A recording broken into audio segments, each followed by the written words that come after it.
मेरा नाम बाबर है और आप देख रहे हैं बाबर व्लॉग फ्रॉम यूरोप। आज मैं जिक्र करूंगा स्वीडन के वर्क परमिट के। आप उसे एक्सटेंड कैसे करा सकते हैं, उनकी परमानेंट रेजिडेंसीज की क्या पॉलिसीज हैं उसके बारे में बताऊंगा। ये आप देख रहे हैं, इनकी ऑफिशियल वेबसाइट है migrationworker.se। कभी भी आपको कभी भी इंफॉर्मेशन लेनी हो किसी भी कंट्री की, आज मैं स्वीडन की बात कर रहा हूं, तो आप उनकी ऑफिशियल वेबसाइट पे जाएं। कुछ सोशल मीडिया फेसबुक पे कुछ और बातें होती हैं, कुछ लोगों की अपनी बातें होती हैं, उन पे कभी भी ट्रस्ट ना करें। यूट्यूब पे, टिकटॉक पे कभी भी इन चीजों पे कभी बिलीव ना करें।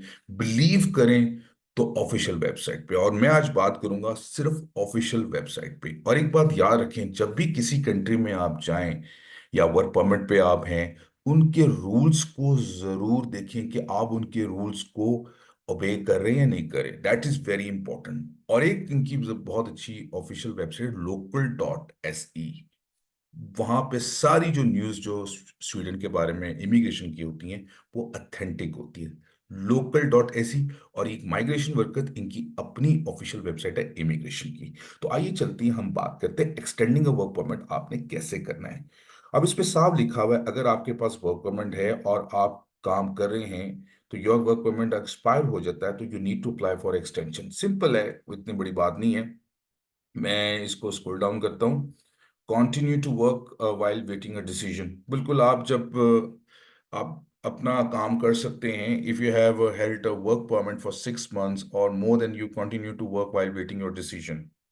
अच्छा, जब स्वीडन में आप जब स्टूडेंट वीज़ा पे आते हैं या आपके 30 क्रेडिट्स हो जाते हैं, या वट एवर, जब आप यहाँ पे जॉब सर्च वीज़ा पे आते हैं, अगर आपको कोई काम मिल जाता है, एम्प्लॉयमेंट कॉन्ट्रैक्ट मिलता है, तो आपका भी डिसीजन नहीं आया, आपने ऑनलाइन अप्लाई किया। अच्छा, ये स्वीडन की सबसे खूबसूरती की बात है कि आप जो भी एप्लीकेशन अप्लाई करते हैं वो ऑनलाइन अप्लाई करते हैं। ऑनलाइन आपको किसी अपॉइंटमेंट की वेट नहीं करना पड़ता।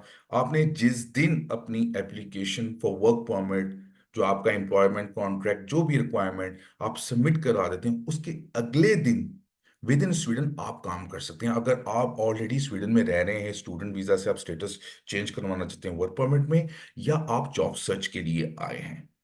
ये बड़ी इंपॉर्टेंट बात मैं आपको बता रहा हूँ। Once you apply for the work permit, then you can start your work on the next day. अब यहाँ पे एक्सटेंडिंग योर वर्क परमिट है, इसकी न्यूज़ के बारे में बताया गया है। ये क्या है? Change of employer. अच्छा, चेंज ऑफ एम्प्लॉयर के बारे में बहुत जिक्र करूं, लोग बड़े कंफ्यूज हैं।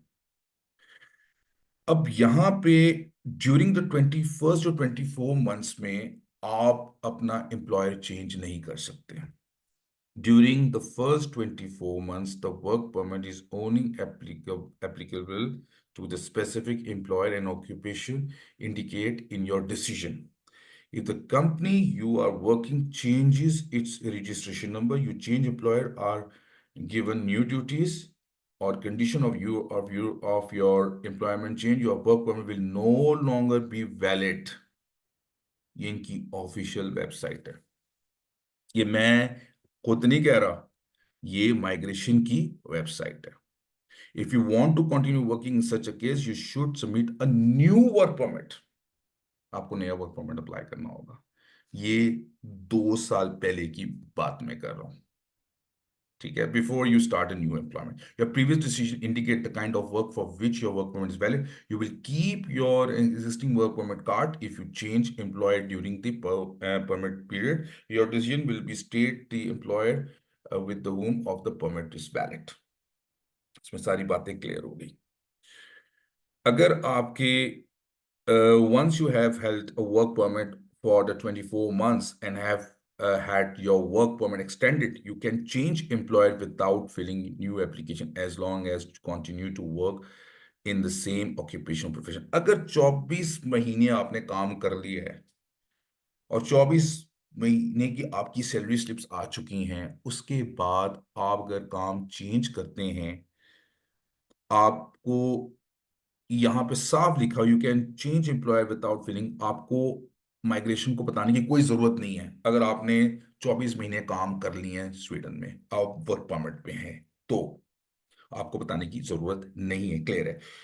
If your new job involve change of profession, you must submit a new application. अच्छा, 2 सालों के बाद, ये बड़े मजे की बात है, अगर आप अपने प्रोफेशन को चेंज करते हैं, फर्ज करें मैं एक बात करता हूं, एक बंदा है, वो जॉब कर रहा है, इंफॉर्मेशन टेक्नोलॉजी से रिलेटेड है, सिस्टम इंजीनियर है, उसकी जॉब चली जाती है 2 साल के बाद, 2.5 साल के बाद चली जाती है।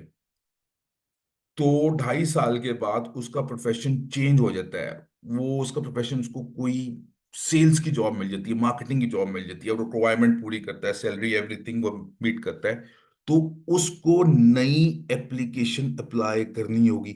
ये वो बात पैराग्राफ में कर रहा है, 24 महीने के बाद अगर सेम प्रोफेशन होगा तो उसको बताने की जरूरत नहीं है। अगर उसका प्रोफेशन चेंज होगा, जैसे मैंने बात की कि वो आईटी से उसको जॉब नहीं मिली 3 महीने में और उसको सेल्स की जॉब मिल जाती है, तो वो उसको माइग्रेशन को बताना होगा। तो योर डिसीजन इंडिकेट में limitation with regard to your work permit. तो इसका मतलब ये हुआ कि आपका सारा कुछ जो है, कि आपका जो प्रोफेशन चेंज हुआ 2 साल के बाद, तो आपको नई एप्लीकेशन अप्लाई करनी होगी। इट मींस कि जो आपने प्रोफेशन चेंज किया, मतलब एक सेम प्रोफेशन है, आपको 2 साल में बताने की जरूरत नहीं है। अगर आप 2 साल से ज्यादा हो गया है सेम प्रोफेशन में काम कर, तो you don't need to submit a new application.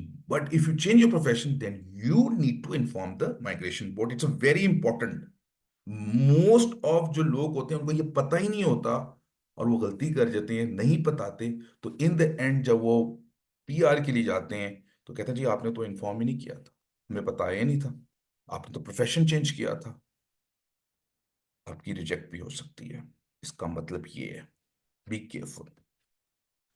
तो ये मैं आपको चीजें बता रहा हूं कहां से, माइग्रेशन की वेबसाइट से। तो किसी की बातों पे बिलीव नहीं करना आपने, जो कुछ कहता है वो अपने एक्सपीरियंस से बता रहा है, ठीक है कुछ होगा, बट मैं आपको ऑथेंटिक बात आपको करूंगा। और मेरा मकसद वीडियो बनाने का ये है कि आपको ऑथेंटिक बात बताना। जो कि यूट्यूब पे बहुत से लोग यहाँ पे आते हैं, उन्होंने स्वीडन भी नहीं आए होते, उनको बस वीडियोस वीडियोस बनाए बनाते हैं और बस बात करी जाते हैं, वो कभी भी ऑथेंटिक बात आपसे नहीं करेंगे। इन द एंड में आपको यही कहूंगा। अच्छा ये है, if you are applying also for permanent resident decision, to be granted a permanent residence permit, you must have fulfilled the requirement for the work permit as an employee and have worked in Sweden for 4 years over the over the past 7 years. अगर 7 सालों में आपने 4 साल काम किया है, 7 years में 4 साल आपने काम किया, 4 साल की आपने सैलरी स्लिप्स आप दिखाते हैं, और आप ये शो करते हैं कि मैं अपने आप को फाइनेंशियली सपोर्ट कर सकता हूँ और लिव एन ऑर्डिनरी लाइफ, तो आप अप्लाई कर सकते हैं परमानेंट रेजिडेंस परमिट के आप। ठीक है, सिंपल। ये आपने की पॉइंट्स देखने हैं। 4 साल काम 7 सालों में। सपोज कर एक बंदे ने 2 साल काम किया, उसका दिल आया कि यार मैं कहीं और चला जाता हूँ, मुझे कहीं काम मिल गया किसी दूसरे कंट्री में, और 1 साल के बाद वो कंट्री पसंद नहीं आया, वापस आ गया वो। उसने फिर 2 साल काम किया और 4 साल के बाद उन्होंने दिखाया कि जी मैंने तो 6 सालों में ये 4 साल काम किया है, तो माइग्रेशन को कंसिडर करेगी, क्योंकि उनके लॉ के मुताबिक 7 सालों के अंदर आपको जो है वो 4 साल काम शो करना है, then you are eligible to apply for the permanent residence permit. और उसके बाद if you do not meet the requirement, आप नहीं कर सकते, तो फिर आप वर्क परमिट की एक्सटेंशन के लिए अप्लाई करेंगे। आपके कोई भी क्वेश्चंस हो तो आप क्वेश्चंस पूछ सकते हैं। मैंने जो जो बात की, ऑथेंटिक बात की, माइग्रेशन की वेबसाइट से बात की, और और उर्दू में आप सबको बताया, कोशिश किया। और आपकी कोई भी राय हो, कमेंट हो, तो आप कमेंट बिल्कुल कर सकते हैं। और अगर वीडियो पसंद आए तो वीडियो को लाइक करें और सब्सक्राइब करना ना भूलें। अभी बाबर वीलॉग फ्रॉम यूरोप को इजाजत दें। शुक्रिया।